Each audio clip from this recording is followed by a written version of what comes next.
네, 이번에 국내 정치, 특히 야당 얘기해 보겠습니다. 자, 설마, 지지난주죠. 채널A가 김홍걸 씨, 김대중 전 대통령의 셋째 아들 김홍걸 씨가 더불어민주당에 입당할 것이다. 그리고 비례대표를 제안받았다고 단독 보도한 적이 있는데, 일단 DJ 3남 김홍걸 씨 입당할 것 같습니다. 오늘 직접 발표를 했습니다. 그러나 동교동계는 갈라졌고요. 자, 김종인 의원. 자, 예전에 2012년 돌아오면 여야 공수교대가 뒤죽박죽 됐는데요. 오늘 그 단면을 다시 볼 수 있는 상황이 생겼습니다. 잠시 후에 단단히 정리를 해보겠습니다. 먼저 김홍걸 씨의 입당 기자회견부터 영상으로 보겠습니다. 저는 오늘 더불어민주당에 입당합니다. 보잘것없고 굳은 일이라도 당의 보탬이 된다면 그것을 해야겠다고 결심했습니다. 이유는 하나입니다. 특히 분열의 이름으로 아버님을 말하지 않았으면 좋겠습니다. 그분이 하늘에서 눈물을 흘리실 것입니다. 예, 어머니께는 제 뜻을 말씀드렸고 신중히 잘 판단해서 할 것으로 믿는다고만 말씀하셨습니다. 저희 어머니께서는 이 현실 정치에 개입하시지 않는 분이고 앞으로도 그러실 것입니다. 네. 자, 드디어 입당했습니다. 박성원 부국장께 먼저 질문 드리겠습니다. 네. 자, 어머니는 현실 정치 하지 않는다 그랬고 아들의 정치는 잘 판단해서 하라. 네. 그동안 동교동의 메시지와 비교해 볼 때 좀 헷갈려서 많은 분들이 동교동계 그리고 이호 여사의 생각이 어떨지 궁금하겠네요. 네. 이호 여사로서는 사실 홍걸 씨가 정치를 한다 그럴 때 네. 저것이 어떤 결과로 귀결될지 걱정도 되지만 네. 또한 막내로서 아버지의 그늘에 가려서 네. 지금 홍걸 씨가 나이가 54시거든요. 네. 네. 저 나이가 되도록 사실은 자신의 네. 어떤 그 정치를 하지 못한 것에 대해서 네. 아들이지만 그 어떤 어느 당을 하라 말라라기보다는 아들의 판단을 존중하겠다.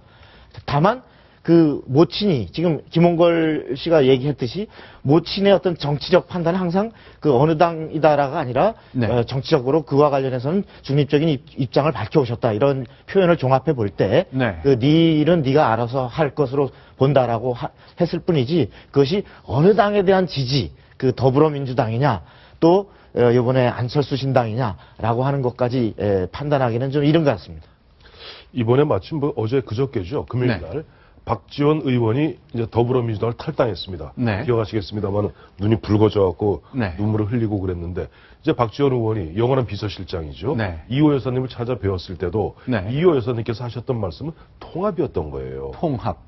그리고 기억하시겠습니다만 1월 정초에 보면은 문재인 대표 또 안철수 의원 각기 뽑은 동교동으로 찾아뵙지 않았습니까? 이호 여사님 찾아뵈었을 때 그때 보면 문재인 대표에게는 홀대하고 마치 안철수 의원에게 큰 기대를 하는 듯이 말씀하셨다 하고 주변에서 얘기 나왔을 때 네. 김홍걸 당시 교수가 나와서 그걸 정리를 했습니다. 그건 아니다. 네, 그랬죠. 어머니는 어느 편에 들지 않고 불편부당하시고 오늘도 얘기했습니다마는 돌아가신 아버지 김대중 전 대통령께서도 늘 통합을 말씀하셨다 네. 하는 이야기를 강조하고 있는 것이죠. 자, 그러면요. 명백하게 모든 사람들이 알고 있죠. 더불어민주당과 안철수 신당 두 정당은 호남 민심을 위한 줄다리기를 계속 해왔습니다. 자, 김홍걸 씨의 합류 큰 힘이 될 것 같습니다만 전망을 어떻게 하십니까? 큰 영향을 미칠까요? 사실은 저것은 더불어민주당으로서는 네. 우리에게 적통이 있다. 네. 김대중 대통령의 정신을 잇는 제1야당은 본류는 여기다. 이 부분을 아마 상징적으로 보여주고 싶었을 겁니다. 네. 실제로 그 김대중 대통령에 대한 향수를 갖고 있는 호남의 유권자들에게 일부 그런 영향도 있을 수 있습니다. 네. 다만 저런 것이 김홍걸 씨가 아버지의 그림자를 얻고서 네. 어떤 배지를 단다든지 네. 어떤 정치를 한다든지 특정 자신의 어떤 정치적인 어떤 활동 진입을 위해서 더불어민주당을 이용한다든지 네. 이런 인상을 주면 오히려 네. 호남에서 역풍이 불 수도 있기 때문에 저 부분은 앞으로 그 김홍걸 씨가 어떠한 행로를 걷느냐에 따라서 상당히 좌우될 수도 있겠다라는 생각이 듭니다. 홍걸 씨가 오늘요. 네. 그러니까 기자들이 물었죠. 지역구나 비례대표를 이번 총선에 출마합니까? 그랬더니 나는 자리에 연연하지 않는다 그러면서도 똑부러진 답을 내놓지는 않았거든요. 네. 어떻게 예상하십니까? 글쎄 보면은 아마 비례대표를 갖다가 네. 문재인 대표가 네. 제안할 가능성은 저는 있다고 봐요. 네. 지역구 나가자면 겨우 무안이나 신안 내지는 목포로 나가셔야 되는데 목포에는 아시다시피 박지원 의원이 계시고 또 무안 신안에는 또 이윤석 의원이 계시지 않습니까? 거기에 지역구로 나가기보다는 비례대표로 갈 가능성이 크다고 보고 네. 전 그렇게 봐요. 네. 보면은 지금 저 사진 지금 화면은 2002년 당시 아, 김대중 대통령 아마- 5년차 때 저 그 말씀 하시려고 그러는 네. 것이죠. 그 당시 홍삼 트리오라 그래갖고 네. 김홍일, 김홍업, 김홍걸 세 분이 어쨌든 최규선 게이트 등에 다 연루가 됩니다. 근데 네. 김홍일 의원은 몸이 원치 안 좋았기 때문에 네. 구속은 면합니다만은 둘째였던 김홍업 씨나 네. 나중에 의원이 되시죠. 네. 그다음에 셋째 마지막 김홍걸 씨 네. 두 분은 구속이 됩니다. 그런데 이호 여사님 입장에서는 네. 사실은 뭐 두 형 그러니까 홍일, 홍업은 네. 사실 전처 소생 아닙니까? 그렇죠. 근데 그 두 형에 가리어서 막내가 보면 그야말로 제대로 자리를 못 잡는 부분에 대해서 생모로서 아마 마음이 짠하면서도 그러나 또 험상궂은 그런 험한 네. 정치판에 나가는 부분에 대해서 또 꺼리는 부분도 있을 거예요. 네. 그래서 문재인 대표 같은 경우는 아마 이것이 어느 정도 정리되고 아마 3월 중순쯤 되면은 네. 비례대표 순번을 정할 때 그때 제안할 가능성은 있다. 당장 앞서 우리 박성원 부국장 말씀하신 대로 지금 가뜩이나 지금 더불어민주당과 가칭 국민의당이 호남 지역에서 서로 좀 호각지세 아닙니까? 그렇죠. 전국적으로는 보면 좀 더불어민주당이 강하게 버티고 있고 지금 네. 가칭 국민의당이 떨어지고 있는 이런 추세 호남에 있어서 네. 홍걸 씨의 합류는 사실 문재인 대표나 더불어민주당으로 보아서는 천군만마의 어떤 효과가 있지 않을까 짐작해 봅니다. 네. 자, 호남 사람들이 이 상황을 어떻게 정리할지 어떤 의견을 갖고 있을지 궁금한데요. 저희 채널 A의 광주 호남 취재본부의 이형주 차장이 있습니다. 이 차장을 연결해서 관련된 얘기, 호남 민심을 좀 들어봤으면 좋겠습니다. 자, 이형주 차장 나와 계시죠? 네, 안녕하십니까. 네. 자, 권노가, 박지원, 이와 같은 DJ의 실세 그룹들은 일단 떠났습니다. 그런데 김홍걸 씨가 들어왔는데 광주 민심, 호남 민심은 이걸 어떻게 바라보고 있습니까? 네, 고 김대중 전 대통령의 삼남 김홍걸 연세대 김대중 도서관 개공교수와 더불어민주당의 입당에 대해서 시민들은 그래 하며 약간 지나가는 가십 정도로 생각하는 분위기겠습니다. 아, 시민들 상당수는 그 입당이 호남 민심에 별 영향을 주지 않을 것이라고 했습니다. 네. 권노감 전 상임고문과 박지원 원내대표 등 동교 등 인사들이 탈당한 것에 대해서도 나이가 70이 넘었는데 하며 반응은 좀 차가운 반응을 보였습니다. 아. 시민들은 동교계인 한강욱 씨가 현 정부 인사로 국민대통령위원장으로 갈 때도 별다른 반응이 없었다고 했습니다. 다만 네. 김대중 전 대통령의 정치적인 고향인 목포, 신안, 전남 서부권에서는 네. 김홍걸 씨의 입당과 박지원 전 대표 등의 탈당에 민심이 흔들릴 것이라는 분석을 하는 시민도 있었습니다. 알겠습니다. 그러면요, 일단 가십 정도로만 생각한다. 큰 정치적 의미에 대해서는 두지 않는다고 설명을 주셨는데요. 이건 어떻습니까? 전화된 김에 김종인 위원장이 이제 총선에 전면에 서게 됐거든요. 그런데 광주 민주화운동과 비슷한 시점에 신군부가 출범했다는 것 때문에 호남 민심에 영향이 있지 않겠냐 예상을 했었는데 나는 국보 이참에 후회하지 않는다. 이렇게 얘기했거든요.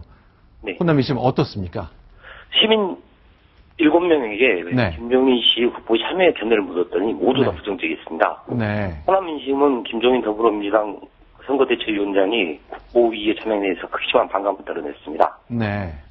김종인 씨를 반대하는 성명서가 지역 정가에서 일부 나오기 시작하고 있고 더불어민주당 전 당원들에게서 나오고 있습니다. 네. 안철수 신당의 공격이 사실상 일부 먹혀드는 것도 나오고 있습니다. 네. 57대 시민 이모 씨는 김종인 씨가 자기 입맛에 가는 철새 정치인처럼 보인다.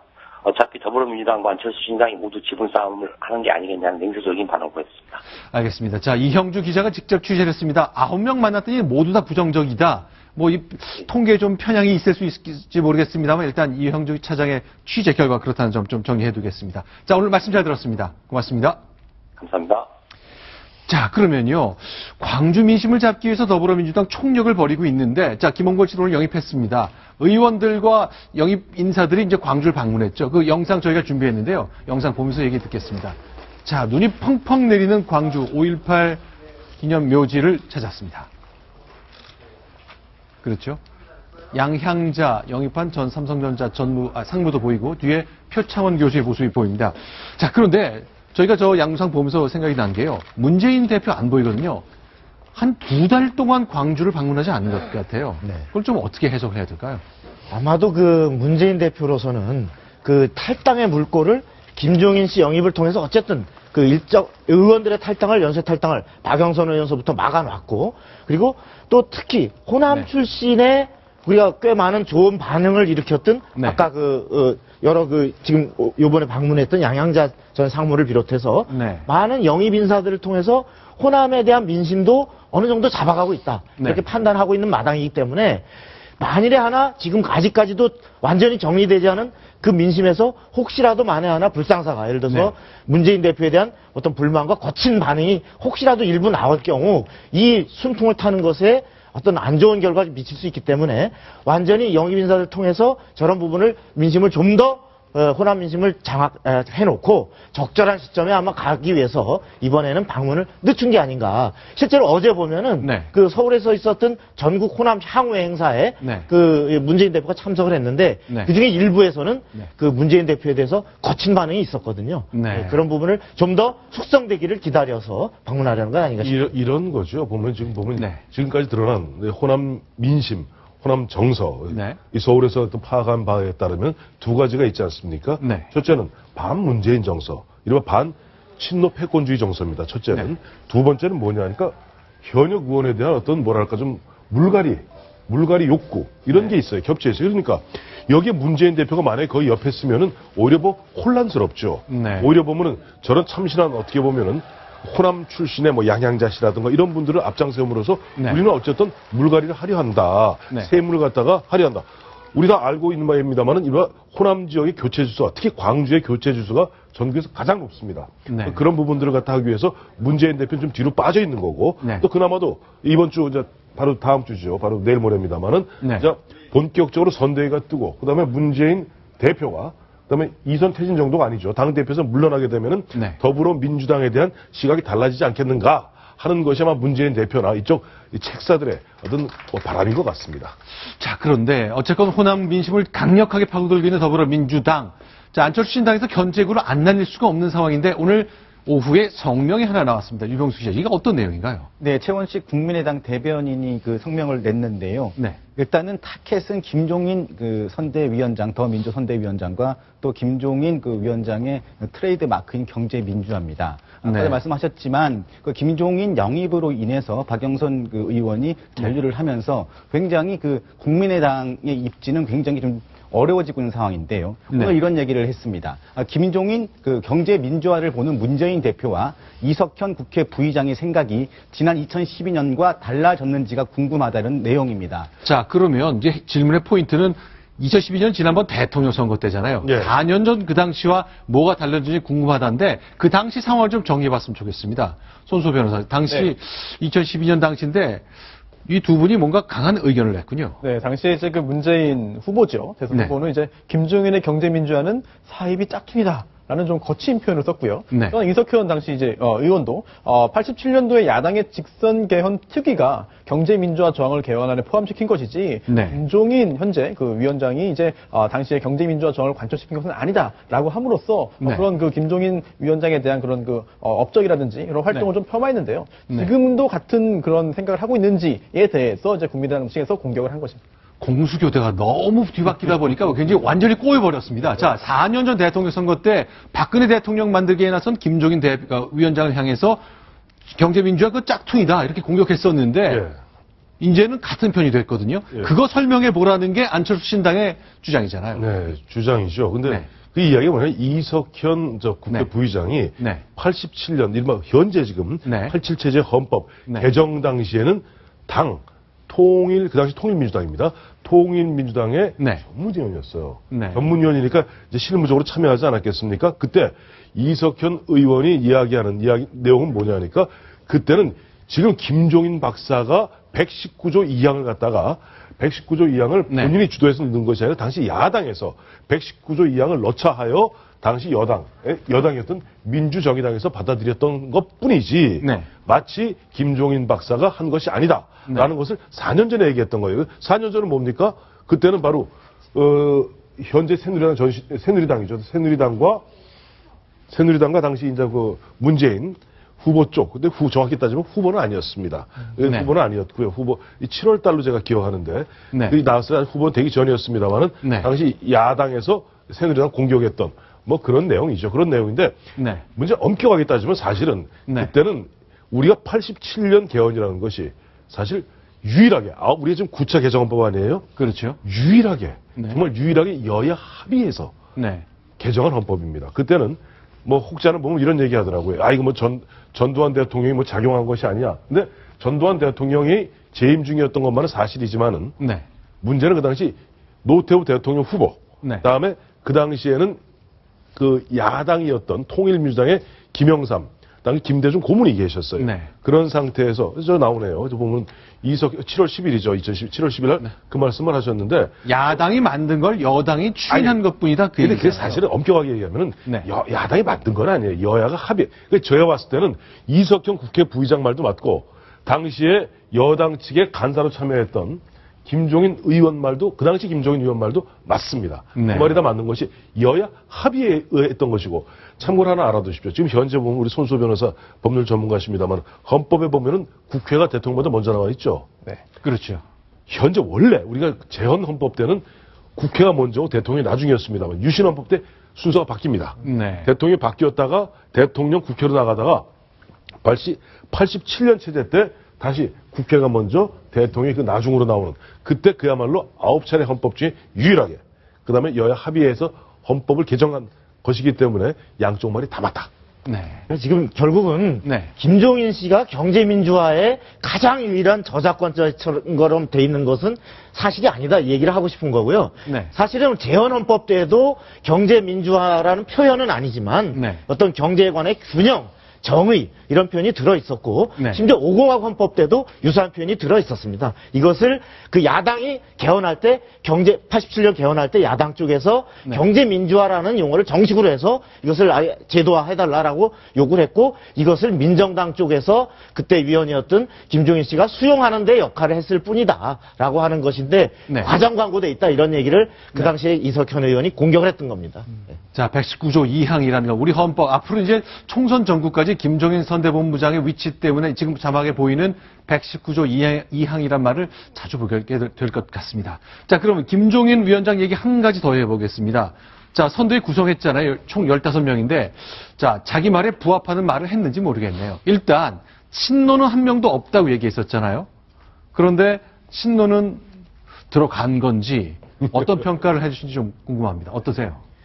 우리가 보면은, 그러니까 친노, 네. 원래의 친노에다가 지금 이른바 친문, 그러니까 문재인 대표를 지지하는, 그리고 문재인 대표가 끌어들인 영입인사, 이렇게 해서 친노, 친문, 그리고 문재인 영입인사를 하면 그 숫자가 훨씬 더 다수죠. 네. 예, 지금 15명 중에 보면은, 네. 정말 이 사람은 친노로 분류되기가 도저히 어렵다라고 하는 중립적인 성향의 의원이 네. 오히려 찾아보기 어려운, 아까 그 박영선,